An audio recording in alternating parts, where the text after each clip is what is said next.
So here we have a question about a Maxwell-Boltzmann distribution, a typical energy distribution for an ideal gas.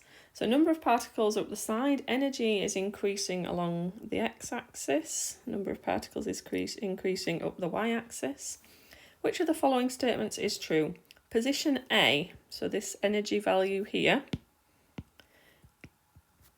is the mean energy. Well, that's not true because it's not the mean, it's the most probable, it's the modal.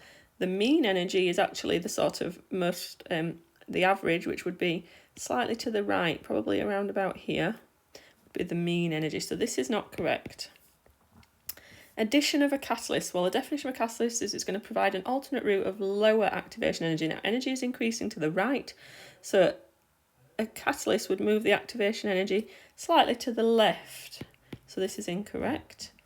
The area under the curve to the right of the activation energy represents the number of molecules with sufficient energy to react. That is true. That is those particles that have energy greater than or equal to the activation energy, therefore can make successful collisions.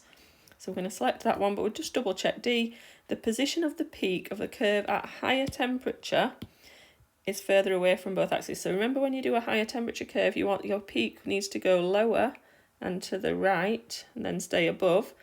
So we can see that the peak is further from the y-axis, but it's closer to the x-axis. So the peak is further from the y-axis, but it's actually closer to the x-axis. So it's not true, D.